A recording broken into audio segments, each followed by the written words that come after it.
Welcome in to the first episode of this season's Big East, The Scoop. Hi, everybody. Megan Caffrey here, and I'm so excited to be with you for another season, bringing you the best of the best in Big East Olympic sports. So let's get started with some headlines. And we start on the pitch in men's soccer, where just this past week, guess who graced your TV screens on Sports Center Top 10? It was Providence's Jill Santos who made this beautiful bicycle. The Friars won this game against the University of New Hampshire 1-0. To volleyball and the 17th ranked Creighton Blue Jays. Creighton is 7-2 on the season, and get this, those two losses both coming from ranked opponents, both of them coming from then number 16 Kentucky and then number 2 Nebraska. This past week against Nebraska, the Jays handed their Cornhuskers their first 2 sets lost all season long. And after her performance in that match and the rest of the weekend, really, Creighton's Kendra Waite earned her second Big East Defensive Player of the Week. Head coach Kirsten Bernthal Booth saying her staff really challenged Kendra to put up different balls to different players, and this past weekend, she continued to do that and improve upon it. And the real headline here, that match was the highest attendance in a regular season match in history. Oh yes, in NCAA volleyball history. Let's go back to soccer now, taking a closer look at women's soccer. The goalkeeper of the week comes from Seton Hall. That is Grace Gordon, the senior, coming off of a huge 5-save shutout victory over Iona this past week, and rightfully so, earning the goalkeeper of the week honors, because get this, she is 17th in the nation in save percentage and 18th in the nation in goals against average. Pretty good, coming in the top 20 in both of those categories. And another goalkeeper to keep your eyes on this season on the men's side of things comes out of Marquette. Chandler Hallwood, the goalkeeper of the week this past week, was absolutely spectacular. And we actually had the chance to sit down with the senior and get to know him and the Marquette Golden Eagles a little bit better. Take a look.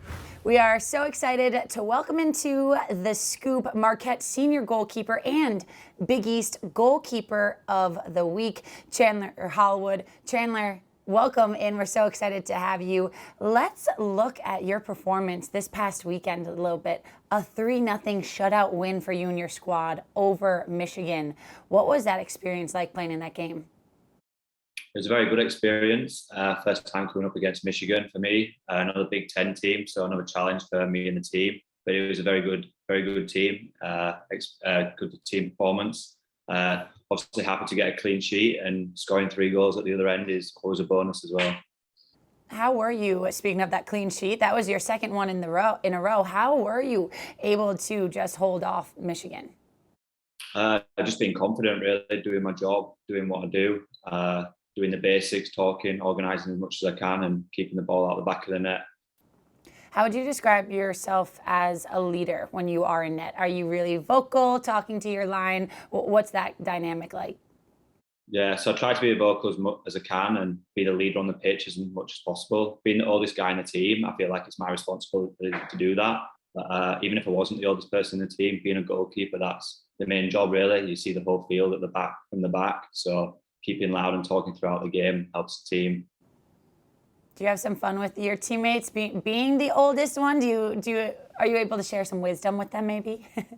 Yeah, so being the oldest on the team, I mean, I've got the most experience in the team, so I'm able to help people out that way. But yeah, it's fun being able to boss people around, basically, so it's good. But yeah, having Harvey at the back and Tristan, 2 older lads, it's good to be able to help them as well. And us 3 working together as a back core 3 is really good and beneficial for the team. How about now, looking at your squad and then looking ahead in the season? If people are unfamiliar with what Marquette men's soccer looks like this year, especially ahead of conference play, what is this Marquette squad looking like this year?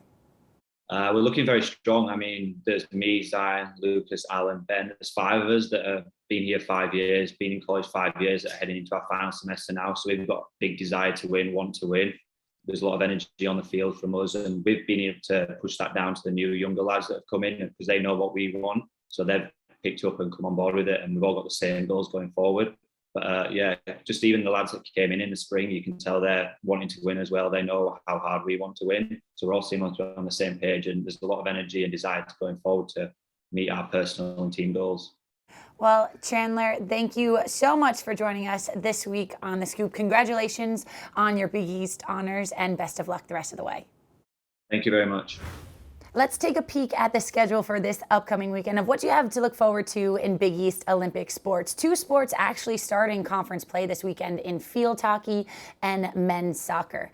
Men's soccer gets underway with a huge game on Friday night on FS1 as Georgetown and St. John's get at it. And then on Saturday afternoon, starting at 1 p.m. Eastern time, as you can see it here on the schedule, Villanova and Providence take to the pitch to start the entire day's worth of Flow Sports coverage. For all other schedules, you can head over to bigeast.com for a full schedule of events. We can't wait for next week, Big East fans. That'll do it for this week.